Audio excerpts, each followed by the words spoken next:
Hello, I'm Bill Olson, and welcome to Free Speech Zone. Tomorrow, the 19th, is the 20-year anniversary of the bombing of the Murrah Federal Building in Oklahoma City. And, to this day, nothing's been done about the perpetrators. The FBI still has not been arrested.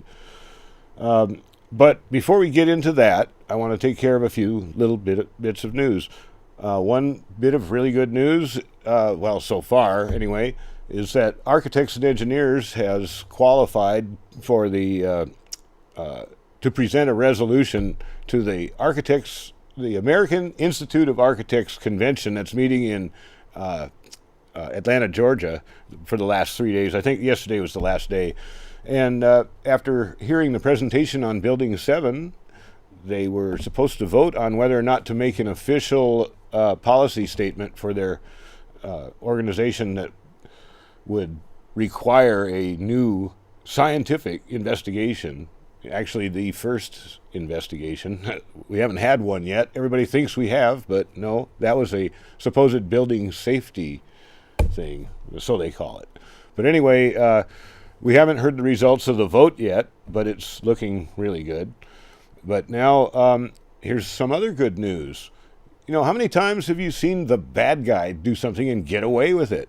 Everybody knows who the bad guy is, and nobody gets arrested. Over and over again, we've seen that with the contractors that are going around slaughtering people willy-nilly everywhere they want, anywhere in Afghanistan, Iraq, and, like XEZ, remember that? Blackwater. They kept changing their name. Now they're the Academy. Well, guess what? Some of them are going to jail for their murders, and it's about time. So here's the Real News Network telling you about that one.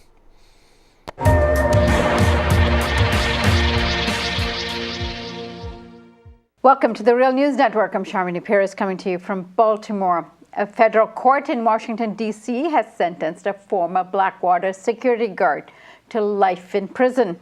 3 others were sentenced to 30 years for their role in a 2007 shooting that killed 14 Iraqi civilians in Baghdad, including 3 children. Nicholas Slatton received a life sentence for first-degree murder, while Dustin Hurd, Evan Liberty, and Paul Slough were sentenced for charges including manslaughter.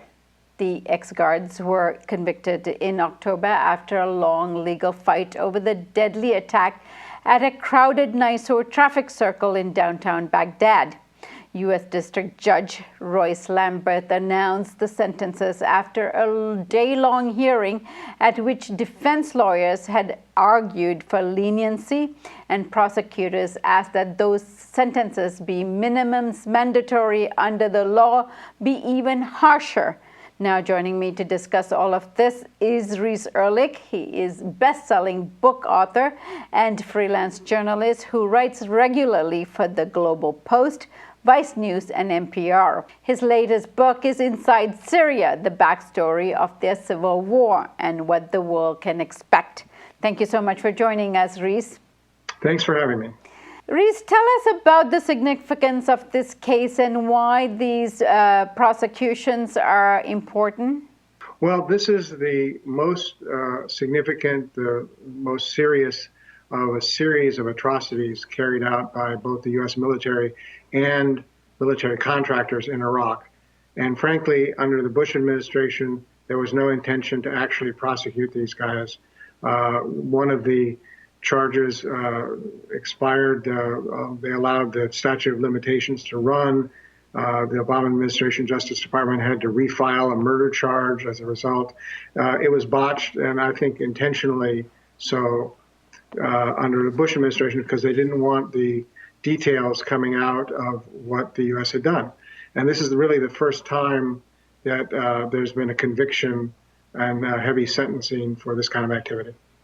And one of the items being disputed right now is whether this case actually should be prosecuted, because the matter of oversight, transparency, and accountability is still not clear in terms of the responsibility of the United States in terms of these Blackwater type contractors that are on the ground. There's some dispute as to whether they can be tried in American courts. Of course, they can't be tried in Iraqi court, which means effectively there's nothing, they can do anything they want, carry out murder, mayhem, and never be held responsible for it. You know, a question that I always wondered about, and I've often been asked, is why would the administration want to hire contractors when they cost so much more money and are so much more trouble to deal with than the U.S. military? I mean, they pay 3, 4, 5 times the salaries to these contractors that they do to the ordinary troops. Well, one of the reasons is because they're not responsible to anybody. If they carry out U.S. policy by massacring people, the argument then comes up, well, they're not doing it on U.S. soil, so they can't be prosecuted here.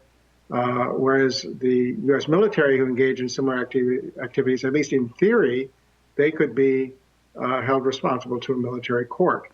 So I think what we're seeing here is a conscious effort by certainly the last administration and to some extent the current administration to make sure that these kinds of activities can be carried out without people being held responsible.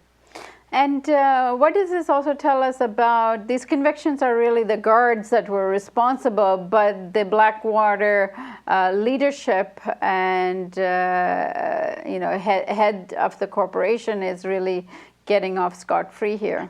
Yeah, not only the head of Eric Prince, the head of Blackwater, but the U.S. Military officials who, with a wink and a nod, condone such activities. It's not unique. Remember Abu Ghraib, the infamous torture photos that came out some years back? Seymour Hersh and CBS and others revealed them. Well, the only people who were ever held responsible for that were extremely low-level guards in the prison. The people, including the CIA, who designed the torture programs, the cabinet members in the Bush administration who approved the torture methods, were never held responsible, let alone put on trial. And is this an issue that came up in the recent report on torture? Yes, this and similar incidences were cited. You're talking about the U.S. Senate report? That's right. Yeah. Remember that made quite a lot of news for about a week and then faded from the news cycle, unfortunately. But it's always interesting when high-level reports, whether from, in this case, from the U.S. Senate or occasionally investigative reports are issued. The United States are the good guys. Therefore, we don't torture. Therefore, we don't do, or when these things happen, it's an anomaly. It's the odd apple. It's the rogue soldier, that sort of thing. But in fact, when you look at it, and the U.S. Senate report confirms that, this is systematic. These kind of attacks on civilians were carried out throughout Iraq, and indeed are carried out today with the U.S. bombing in Iraq and Syria. Right, Rhys. It goes on. Do we know the level of engagement by contractors in the current fight against ISIS? Well, to my knowledge, and remember, this is still clouded in secrecy. The aerial war is being carried out by the Air Force and other U.S. military forces. I'm sure there's special ops people and CIA on the ground coordinating with whatever Peshmerga, Kurdish Peshmerga or others that they can find. To my knowledge, the contractors are in Baghdad to some extent still carrying out guard duties for State Department officials and so on. But I simply don't know if they're engaged in on-the-ground fighting, as I suspect some other U.S. military forces are. Right. Rhys Ehrlich, thank you so much for joining us today. Thank you.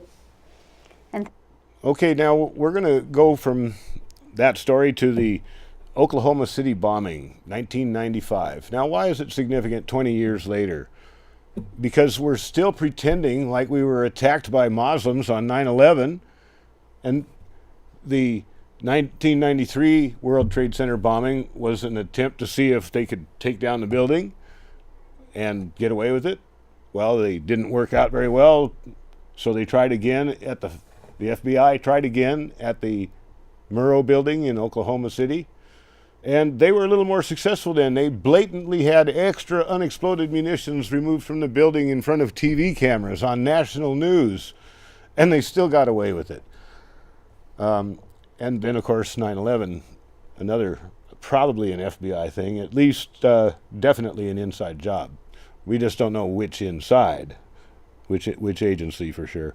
We know that the FBI was, well, they were highly, shall we say, visible. Anyway, let's go ahead and play this one. This one is by the creators of Loose Change, and it's a little 10-minute synopsis, and then we'll take another point of view after that. The majority of people still believe that Timothy McVeigh was a right-wing extremist who bombed the Oklahoma City building with a Ryder truck because he was upset with the government. People close to the event told a very different story. A local congressman believes that convicted bomber Timothy McVeigh and his accused co-conspirator Terry Nichols are not the only ones involved. The Oklahoma State Representative Charles Key produced a videotape featuring witnesses who claim to have seen Timothy McVeigh with another man the morning of the bombing. He was wearing a ball cap. Timothy McVeigh had his on backwards, which just like this. It was on his head. The other gentleman had his on like this. In fact, the FBI had actively pursued John Doe No. 2 in its initial investigation, then denied his existence altogether. There were also multiple reports that explosives were found inside the Murrah building.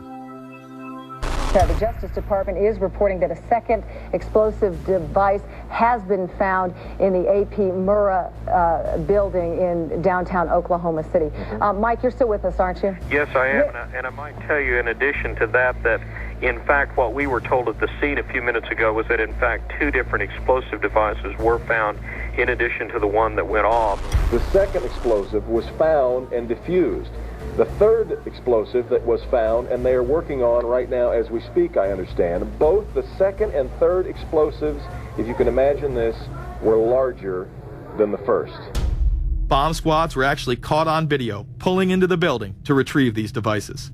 They'll back that trailer down there, and the bomb squad folks will go in, and they will use that trailer. You see the bucket on the back there, sort of, this is how they would transport the explosive device away from this populated area to try to do something with it. I just took a look down the street at the Murrah building again. I see another bomb truck going, so apparently they're going to try to get out that third bomb that's been talked about.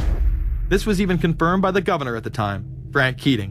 One device was deactivated. Apparently there's another device, and obviously whatever did the damage to the Murrah building was a tremendous, very sophisticated explosive device.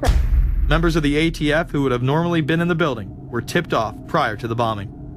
He saw what appeared to be a police bomb squad truck near the Murrah building 2 hours before the blast. It had a shield on the side of the door, and it said bomb disposal or bomb squad below it, and I really found that interesting. Another witness who spoke to ABC News on the condition of anonymity will tell the grand jury tomorrow he was told by an ATF official agents working in the building had been warned in advance not to come to work.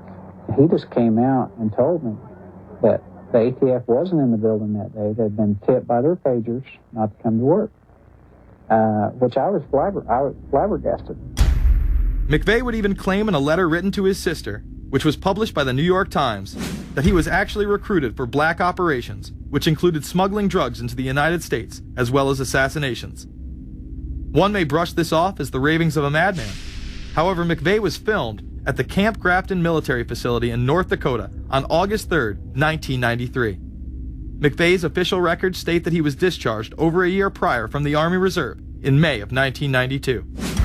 Perhaps even more interesting is that Camp Grafton was specializing in training troops in explosives and demolitions at the time. When all was said and done, the security tapes reported to have captured the entire thing on video were rounded up and classified. In 2009, they were finally released, and magically none of them caught the bombing. The excuse being they were all having their tapes changed at that exact moment.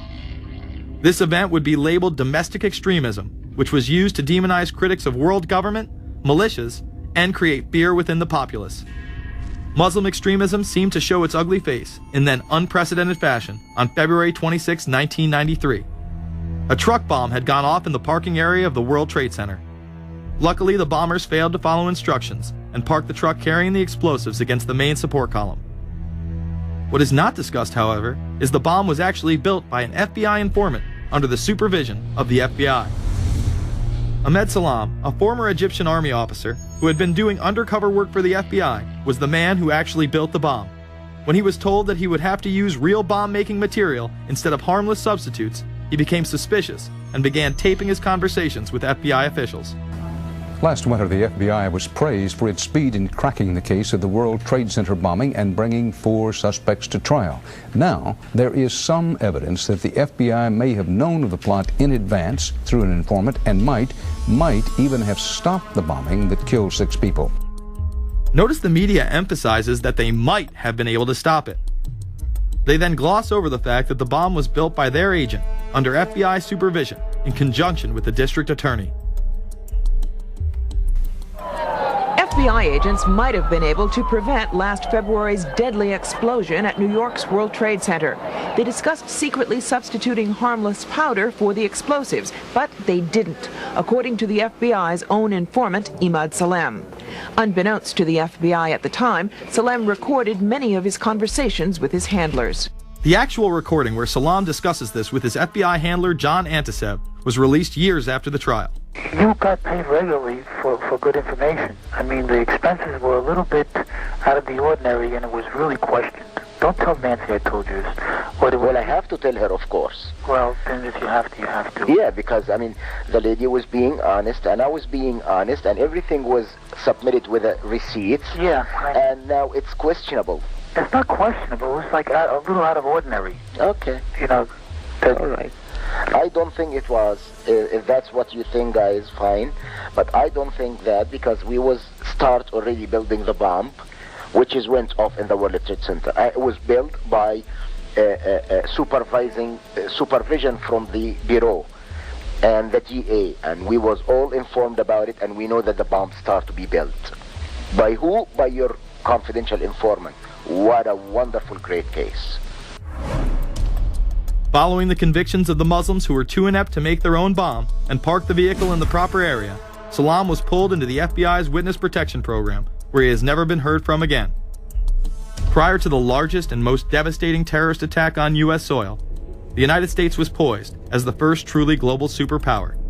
Brzezinski would muse in 1997 that geostrategic success would represent a fitting legacy of America's role as the first, only, and last truly global superpower, and that the only way to mobilize Americans was a truly massive and widely perceived direct external threat.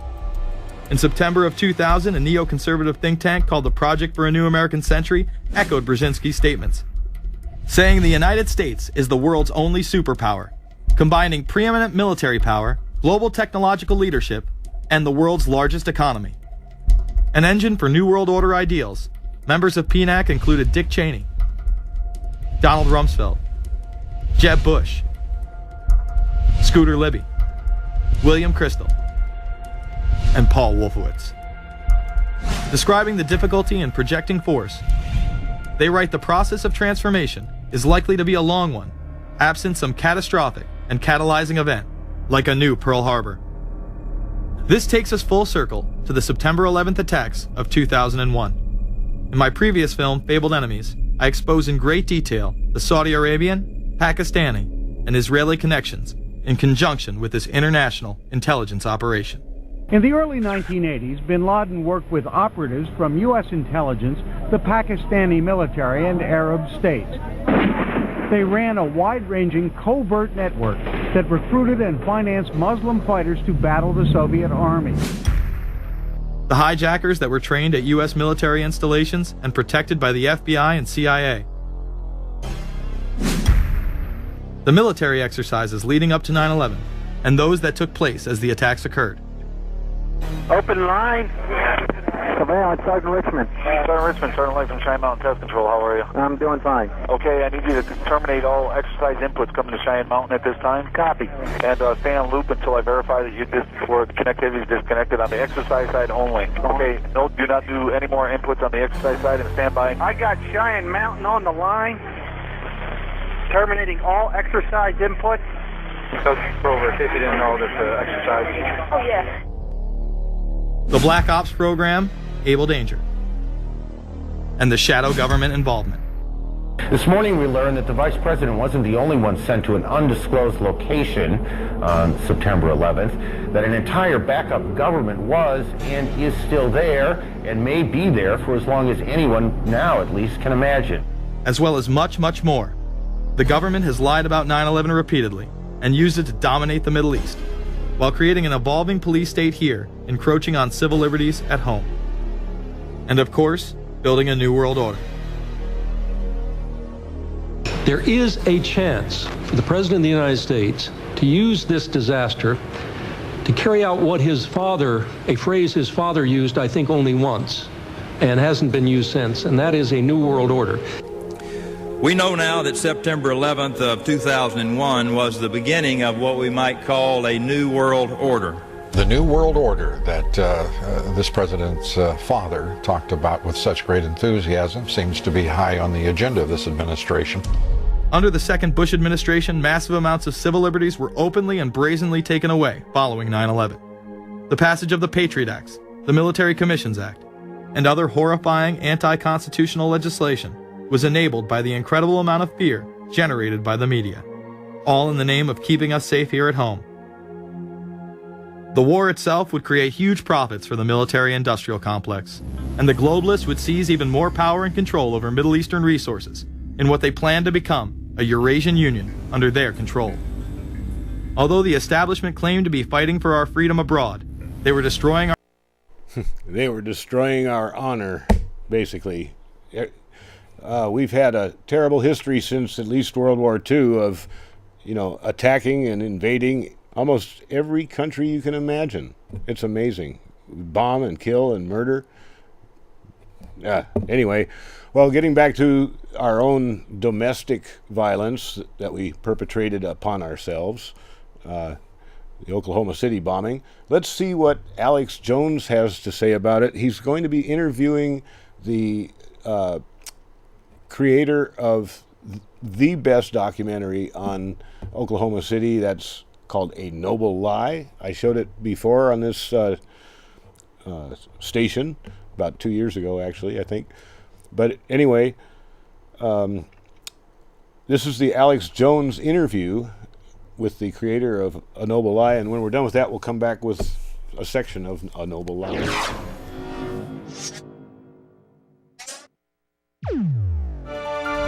We're at a point in American history where it seems like more happens in a decade than happened in the past 50 years. If you're an older person, you recall the assassinations of Kennedy, of Martin Luther King, maybe even the invasion of Vietnam.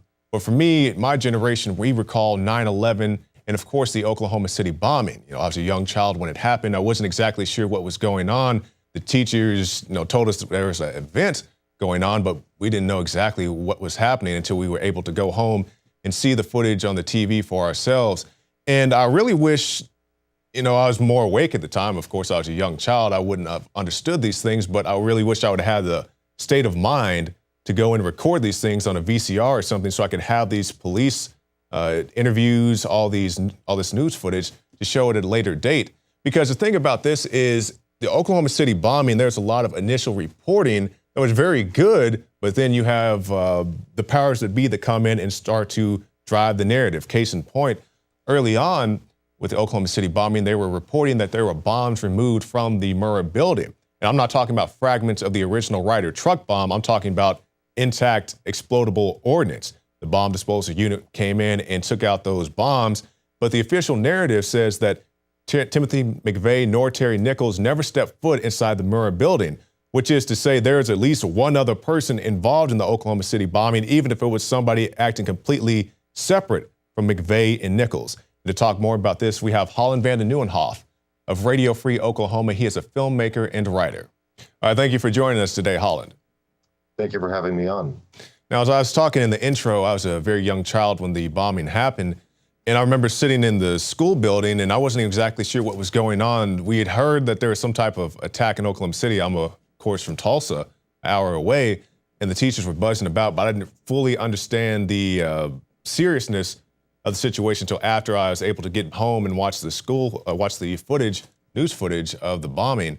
And at the time, you know, they were doing the best they could to get the information out there, as you've documented in your film, A Noble Lie, that you were writer-producer on. We had the early news reports, people like Terrence Janke, which we'll get to in 1 second. Also, the bombs they found inside the building. And when we talk about the bomb, we're not talking about fragments of the Ryder truck bomb. We're talking about a bomb disposal unit came into the building and removed those bombs. But much of that footage has gone astray and really isn't part of the mainstream narrative. Do you have any theories as to why that may be? Well, there were pre-planted explosives inside the Murrah building. That's been proven many times. We've interviewed many first responders, many of whom would not go on the record, literally for fear of their lives, talking about finding other explosives at the scene. I interviewed one sheriff's deputy who talked of overhearing the ATF agents talk openly of swabbing the interior columns and coming up positive for C4 plastic explosive. In A Noble Lie, we interviewed several witnesses who saw people transporting C4 plastic explosive into the building, into the parking garage. They did not know what it was at the time. They were civilians. They did not recognize it. They just thought it was gray putty. But it turns out one of those suspects was Andreas Strasmeyer, as identified out of a police lineup. Andy Strasmeyer was likely a double agent. So we see the evidence for explosives inside the building tied directly to federal informants and double agents.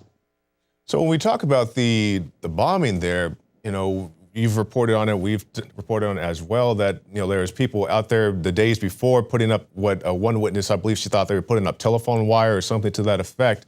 And, you know, we think about this official narrative of the bombing. They say in the official narrative that Timothy McVeigh nor Terry Nichols ever entered the building. So how do these bombs get there? Which in my mind says there's at least one other person, even if it was somebody acting completely independent of Nichols and McVeigh, somebody else had a hand in the bombing.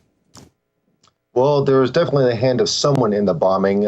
For example, there's a lawsuit being pressed right now in a Salt Lake City federal courtroom to release the videotapes to prove whether or not there was another person. Jesse Trentadue, the attorney, has a paper in his hand with a Secret Service timeline detailing multiple suspects, in their own words, exiting the trucks. Upon viewing the videotapes, they described the scene as multiple suspects. One reason he's pressing for the videotapes. What we saw inside the Murrah building, you saw the explosives inside the building. In the hand of someone else, perhaps, is that Tim McVeigh rented the wrong size truck. That bomb was supposed to go off. That truck bomb was supposed to detonate inside the parking garage where the bulk of the C4 was planted. Had that happened, it would have been nigh impossible to disprove the official story regarding the bomb damage, because it would have been consistent. As it is, they just parked it in the street because they had nowhere else to park it. And the crater is asymmetrical to the damage inside the building, inside the parking garage. So it was because of a foul up, a mistake. The government is not all powerful and unerring. They mess up all the time. In fact, on these operations, they mess up more often than not. 9/11 should have been bigger. Oklahoma City was supposed to involve at least a couple other federal buildings. No one was taking the bait, however. So we see how these operations go down, who they're tied to, how they mess up, yet still how they try to derive benefit from these attacks. Right. And one of the things you talked about there is the surveillance tapes. You know, as with any crime, when something happens, I want to see the footage. They said Holland robbed a liquor store. I'm like, okay, did the liquor store have a surveillance camera? Yeah. Can I see the footage of Holland doing it? No, we don't have that for you. So when we talk about these surveillance tapes, does the FBI have any surveillance video proof that they're willing to release to the public showing that this was the attack of a lone gunman or lone wolf, so to speak, being Timothy McVeigh? We've all seen the famous perp walk of McVeigh being escorted from the jail into federal custody. We've all seen that, where people are booing and hissing him and he's looking very stoic or mean into the camera or beyond the camera. What we've never seen is the footage of that same McVeigh walking out of the Ryder truck in front of the Murrah building. Because he did. I'm not saying McVeigh is innocent. No, me neither. Go ahead. And that's right. And he deserved what he got. But he was not alone. He was incapable of running an operation like this. Myself and Wendy Painting, my co-writer on A Noble Lie, we interviewed many people who were in the army with McVeigh, and they all universally describe him as a total, quote, tool. He would do whatever he was told, but he was incapable of initiative. He was following orders. We have a videotape of someone we interviewed in Noble, saw McVeigh prior to the bombing at a payphone outside the Murrah building, cursing because the operation had been delayed for some reason. Quote, he said he told us to wait. He told us to wait, as in McVeigh has a boss. And he most definitely did have a boss. He didn't act alone. And that's something we're still tracking down. The problem the government is covering up is the boss was receiving a government paycheck at the time. Exactly. Now let's talk about a different aspect of this. Terrence Yankee, he was a first responder, somebody there very early on the scene. I believe he was actually writing a ticket and dropped the ticket to go out and service the people who were in the dire straits. Now, Mr. Yankee, his official cause of death, and you can correct me if I'm wrong here, Holland, was that he slit his wrist, climbed through a barbed wire fence, and then died in a field somewhere. It's my understanding that he had, was he anemic? He had some type of issue that they didn't think that he could slit his wrist and then go and walk several yards to end his own life. It was a mile, yes. He was anemic, you're correct, Jakari. Yes, Officer Terry Yankee was the first officer to respond to the bombed-out federal building, no later than 4 minutes after the bombing. When he pulled up, the first thing he noticed was that there were several FBI agents watching what was going on in the bombed-out Murrah building. He filed this away for later consultation, but FBI headquarters was at 50 Penn Place, 50th Uptown. We're at 4th Street, downtown, several miles away. Why were the FBI agents basically watching what was going down in the federal building? That is not where their office is or any of their offices are. The ATF office inside the Murrah building was, of course, empty. Terry Yankee continued on to rescue 8 lives that morning, pulling them out. Several of them credit him with saving their lives until he fell into the crater and injured his back. Until he injured himself, he was pulled out. He was recommended and was awarded the Medal of Valor for his actions that day. 1 year later, on the day he was supposed to receive his Medal of Valor, we actually witnessed his funeral. That was the day of his funeral. He had allegedly committed suicide just a couple days before, just prior to getting the Medal of Valor and leaving the Oklahoma City Police Department due to the harassment he experienced because he was talking about what he saw, asking questions. His body was found a mile from his blood-soaked car, several dozen knife wounds on his body, and the cause of expiration was a bullet wound that went upper right and exited lower left jaw. So we're supposed to think that he shot himself at a downward angle into the lower jaw, but not contacting the skin. This was ruled a suicide, yet no autopsy was performed and no ballistic test performed on the weapon. Yes, it was a sham of an investigation to cover up the murder of Terry Yankee. Yes, that's a very awkward shot. Just like I believe it was Gary Webb, they said he shot himself twice in the head with a revolver. Just these bizarre things that they try to say that these people did to commit suicide. But we have to keep moving in here, and I want to ask you about a different topic, talking about some notes you sent me saying that the Oklahoma City bombing may be tied to a larger plot involving the CIA and even Saddam? Yes. We are actually working on a second project, putting together material. I didn't think I was going to do that, but because we are actually now able to answer why and how it happened. With a noble lie, we just talked about basically deriding the official story, proving the government lied. And now we can actually provide some answers. It appears that the bombing operation in Oklahoma City was tied to an operation then ongoing in March of 1995 to unseat Saddam Hussein in a coup in Iraq. This is why we saw in the initial days after the bombing, even official authorities pushing the Middle Eastern connection to the bombing. That was the original script, to tie the Murrah building to Saddam Hussein, because the original plan in the CIA coup plan, which by the way was the largest operation of its kind literally since the Bay of Pigs. And I discovered this information in a bare archive of covert operations in the 1990s, the CIA's own open source history, just reciting of what they were doing in the 90s. I stumbled across this operation, the largest since the Bay of Pigs, and the plan was to pay off the Kurds in the north and the Shiites in the south of Iraq to rise up against Saddam and early 1995. This would serve, in their words, to isolate Saddam and make him basically the mayor of Baghdad. But to finish him off, we needed boots on the ground. What's the excuse? Well, Saddam supposedly getting revenge by bombing a federal building. And then now we have boots on the ground in Iraq to finish Saddam off. And because of the demonstrated ties, which me and Wendy have investigated, between the far radical right here, especially the racist right, and radical Islam in the 1990s, demonstrated by both their hatred of the U.S. government and their hatred of the Jewish people, there was often cooperation. They were going to tie the Murrah building to Saddam and also to the so-called racist far right here in this country and wrap it all up. As it was, though, like all government plans, it messed up. The Kurds couldn't cooperate. The plan was compromised. Bill Clinton would not provide air cover for the coup, and it fell apart. Parts of it went through, however, but Saddam apparently knew about it, and over 300 officers were purged from his military.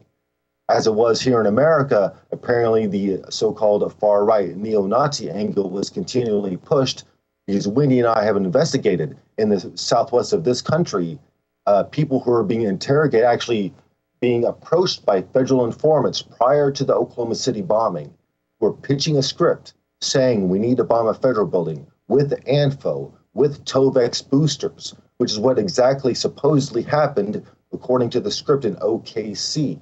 So they were pushing the script, but by the time most people realized that it was a setup, apparently McVeigh and Nichols cooperated to some degree. McVeigh himself was probably an undercover cop. We haven't proven that yet, but we're still on the track of that. All right, that sounds very interesting. When you get that project fleshed out, we'd definitely like to have you back to speak more on it. But Holland, as our time trickles down, I want to ask you, because I believe you are a veteran yourself, and we hear a lot of talk of the demonization, especially around this time of the month of April, demonization of the veteran, of the militiamen, and of course the actions of Timothy McVeigh help to portray this negative aspect. But as a veteran yourself, what do you think about this very negative connotation, saying that, you know, if you're in the Army, you can't worship the God that you want, or once you're outside the Army, now you're a top terror threat? Do you think that's a logical perspective for our nation to take against our veterans? And also you see the mainstream headlines now telling, the military is telling veterans to maintain a low profile, not use military lingo in public, shut down their social media networks. Believe me, the military guys can take care of themselves from a personal one-on-one al-Qaeda attack. This is to muzzle the military.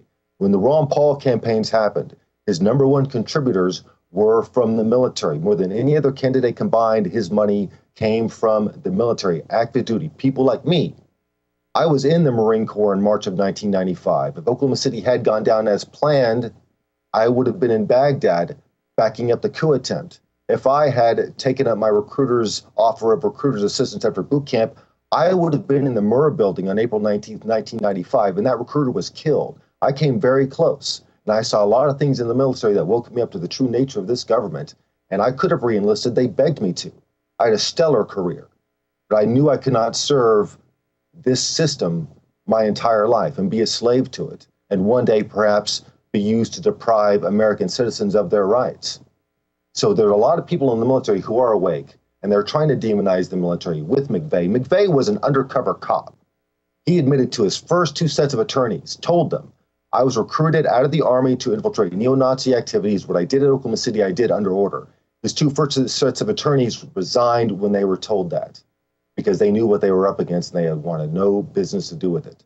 So the military veterans in this country are awake. They see the true nature of their government. They can fight back. And frankly, a lot of them don't have a whole lot to lose, especially when they're coming back to a ragged economy, no future. Their wars have been declared futile, with ISIS taking over again. My unit was in Fallujah. Talking to my old friends about Fallujah being in ISIS' hands right now is heartbreaking. They don't want them talking. They want to demonize them and get them out of the public discourse. Holland Vanden Nieuwenhof is our guest. Holland, can you give us your final thoughts and also tell the viewers how they can keep up with your work? Well, I'm working on some scripts now. My work will be coming out. Like I said, they're just in development stages. I am working on another Oklahoma City project. I guess you can connect with me on Facebook if you want to keep up with that. I'm not selling anything right now, so I really don't have any websites. I'm just researching Oklahoma City. Wendy, my co-writer on A Noble Lie, actually does have a 2-book deal with Trine Day, which I'm assisting her in research. And we're continuing the investigation. We were just out in Arizona just a couple months ago. Things got kind of hairy. And yeah, so it's fun. And you'll be hearing more from me. So thank you for having me on. All right, thank you, Holland. Thank you. Well, okay, now we have this military training operation that's going on in Southwest United States, probably more geography than just the Southwest, but it's called Jade Helm 15, and there's been a big fury about this. We mentioned it briefly on the last show, but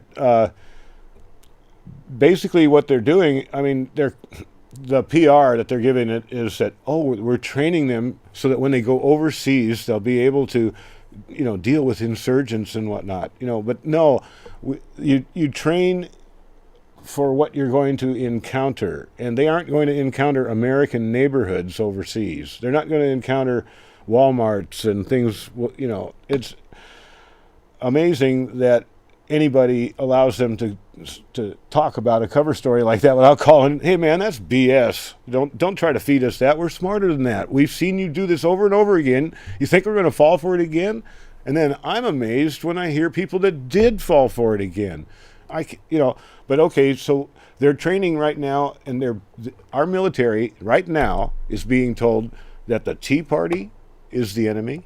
They're being told that returning veterans, that's another enemy group. An enemy of the United States. The people that just are fighting in our military now coming back are our enemies. Won't know what the story is. They're trained. They know how to blow shit up. You start breaking the law and cheating, they'll come back and blow your ass up. That's what they're afraid of. So you watch out. What they're going to do is they're going to have a false flag attack. The U.S. government is going to blow something up, and they're going to say, oh, the militia did it, domestic terrorism. And they're going to use that as an excuse to bring in the troops. Now, some of our troops are not going to aim their weapons at U.S. citizens, but Chinese troops will. Okay, how about Jade Helm? According to that, China is at the helm of this operation. They're bringing in Chinese troops to take away American guns because they won't hesitate to shoot. And of course, we will give them that reciprocal, I'm sure. We'll go to their country because Chinese troops wouldn't want to shoot Chinese people. But Americans will do it. You know, it's just fair. That's the way we do. That's the way we get around the laws about wiretapping, or we used to. It used to be illegal for the Brits to wiretap themselves, and of course it was illegal for us to wiretap ourselves. So we made a deal with the Brits. The Brits would wiretap us, and we'd wiretap them, and then we'd exchange the information, because it is not against the law to exchange the information, just to record it in the first place, right? Oh, we're just foul, corrupt to the core.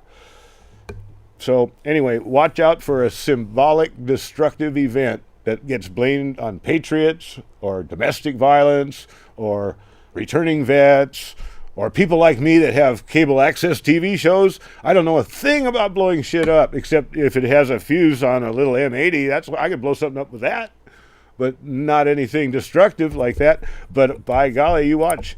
Oh, the FBI has got to do its job. Oh, wait a minute. They didn't give me explosives and set me up with a target, so I guess that won't happen. Okay, well, anyway, we're going to go right now to, it's a kind of a poor copy. I couldn't find my good copy of A Noble Lie. I recommend that you go get your own, or go to YouTube and finish. We're only going to show maybe 15 minutes, 14 minutes. I see we're running out of time because I'm talking. But go and watch the last almost hour and 45 minutes that you're not going to see of this. But we're going to start that movie, and I'll see you next Saturday.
600, we haven't been able to dispatch anybody yet. 316 dispatch. Depot 1 established command at Victor Harbor.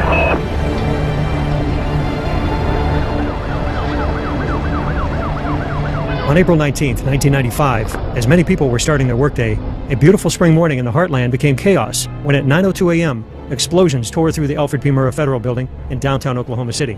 An explosion at 9 o'clock this morning that did that damage you're looking at right there, blowing off the entire north face of that building. The Federal Building located 200 North West 5th Street was almost completely destroyed. A terrible tragedy has occurred here in Oklahoma City. The bombing in Oklahoma City was an attack on innocent children and defenseless citizens. 168 people were killed in the blast and over 800 wounded. The hospitals were overrun with casualties. A rescue worker was killed from falling debris within the first few hours. But what would sear the bombing in the hearts of Americans was the 19 children inside the daycare center in the building who had lost their lives. The most beautiful memorial left by anyone is not in the rubble of this building, but in the hearts and the lives that knew them and loved them. We come today to remember their lives, and we come today to offer thanks. Thanks for the hundreds and hundreds of people who were involved in the rescue and recovery efforts. 6 years before 9/11, it was the first mass casualty terrorist attack on American soil. The prologue to a new chapter in American history had been written in blood, fear, and shock. Terrorism had struck home. From now on, nothing would be the same again. We know that more than McVeigh and Nichols were involved. There were questions of other bombs being found at the scene of the crime, witnesses to the bombing. The FBI, like any government agency, is more concerned with power, prestige, maintaining its position, rather than truth and justice. Based on the damage pattern to the building, what the government says is impossible. That life we had back before the bombing, that life is over.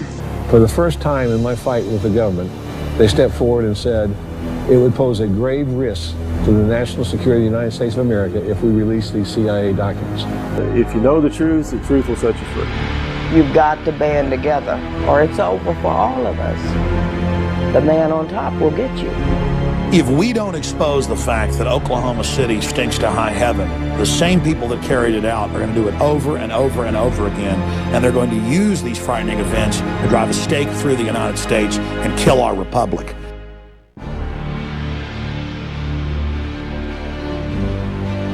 Almost immediately, the Oklahoma City Police Department announced a be on the lookout alert for 2 Middle Eastern-looking suspects wearing blue jogging suits. Shortly before the bombing, they were seen by a witness running from the Murrah building and getting into a brown pickup truck, then driving away from the scene of the crime. It was soon determined that a truck bomb had exploded directly outside the building. Approximately 200 feet from the bomb crater, a VIN number stamped on a twisted axle identified the vehicle as a Ryder rental truck. 2 suspects are in custody this evening in the bombing of Oklahoma City's Murrah Federal Building. Shortly after the bombing, a 26-year-old U.S. Army veteran, Timothy McVeigh, was pulled over by an Oklahoma Highway Patrol officer 60 miles north of Oklahoma City. He was stopped for speeding in his car without a license plate. McVeigh would admit to carrying a concealed handgun and was taken into custody without incident. It was the first time Timothy McVeigh had been arrested in his life. The original alert for 2 Middle Eastern males had been rescinded within hours of the bombing, and the identification number on the rider Axel was traced to a rental agency in Kansas.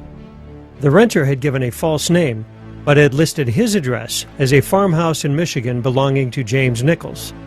James's brother Terry Nichols was a friend of Tim McVeigh from their time in the U.S. Army. Upon hearing the news that he was wanted for questioning in the bombing, Terry Nichols turned himself in to the Harrington, Kansas Police Department. Within 24 hours after the attack, the FBI had received a tip from a former co-worker of Tim McVeigh in Buffalo, New York.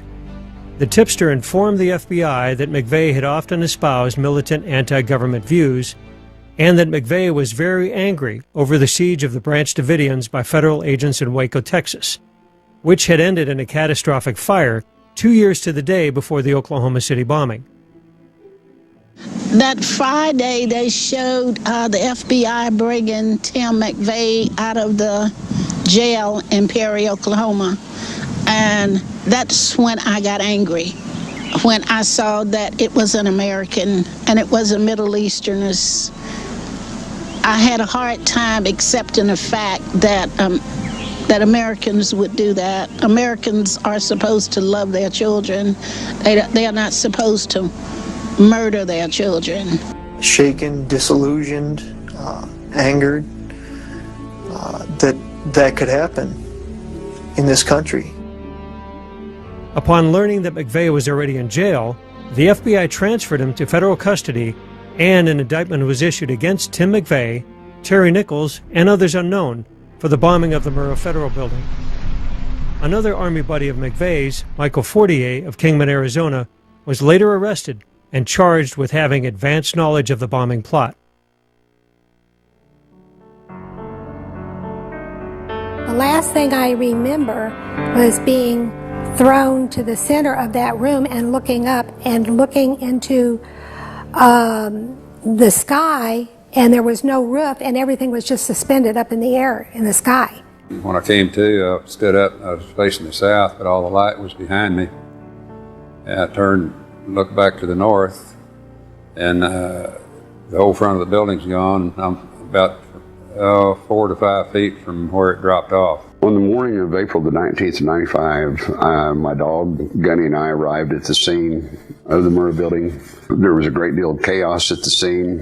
A lot of people bleeding, screaming, running away from the building. I lost my 2 grandchildren. They were in the daycare center at the Murrah building. Their names were Aaron and Elijah Coverdale. Aaron was 5 years old, Elijah was 2. I was living at the Regency when the bombing happened. And that morning I was at work. I had custody of Aaron and Elijah, so they lived with me. And I had dropped them off at the daycare center that Wednesday morning. I'd get up in the middle of the night and get in the shower and turn the water on so people wouldn't hear me screaming. And I'd just scream at God and ask him what was wrong. Why were we being punished so? I knew the Coverdale boys, Elijah and Aaron. These 2 boys, they were characters. Me being single and living in this apartment, I was kind of a party guy at that time, 27 years old. At one point in time, I had promised these 2 boys that I was going to give them some toys. And problem with that, living in the Regency, on the 18th floor, you leave something in your car, you don't want to go back down and get it because it's just a hassle unless it's ice cream. And so I left these toys in the car for the longest time, and I never did get them those toys until, after they passed away, when I gave them to Janie. Well, then I got watching the stuff down on the street, kind of got mesmerized by what was going on down on the street. While I was standing up there, there was a little girl that was taking a photography class at UCO that took a picture of the building, and I was in that picture. You could not see anything in front of you. It was the smoke was so thick and so black. And the only thing I can tell you is it smelled like sulfur. If you were in a chemistry lab, it smelled like sulfur.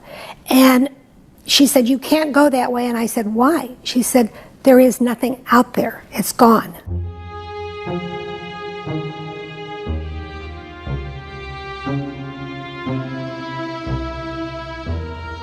The reasons for the bombing, the perpetrators, the rumors, and the suspects change depending on whose viewpoint you take. Like all controversial events, some of those closest to the event and farthest away are bound together by their questioning of the official story. The first questions were directed at the Bureau of Alcohol, Tobacco, and Firearms, which had launched the raid on the Branch Davidians. The Oklahoma City office for the ATF was located in the Murrah building and was the supposed target of the attack.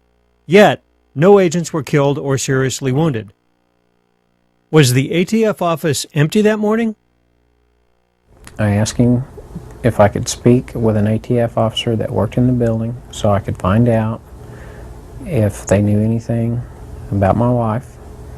And he told me that they were in debriefing, and I asked him, you know, I need to talk to one of them, I need to find out something.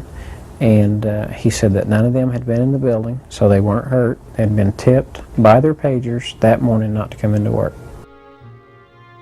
The ATF told several different stories to explain their agents' curious absence. The most fantastic story was that 2 agents were indeed inside the building and were heroes that day. ATF agent Luke Franey claimed that he was knocked unconscious by the blast and, after an aborted helicopter rescue, crawled onto an outside ledge to escape his office. Franey reported that he then used his martial arts skills to break through several walls and injured his hand. Another agent, Alex McCauley, claimed that he was in an elevator at the time of the bombing. After free-falling for 5 floors, McCauley supposedly broke out and rescued several people. My crews were the crews working on the Murrah building the day of the bombing. Immediately after the bombing, they called me on the radios, and at that point they were going in to assist with, because the fire department hadn't even got there yet, they were going to check to make sure all the elevators were clear. They weren't aware, because they were coming from the south side, that the building on the north side was gone.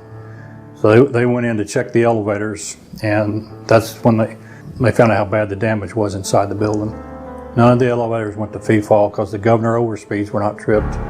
The safety mechanisms on the bottom of the elevators were not tripped, so none of the elevators had a free fall condition. I think it was McCauley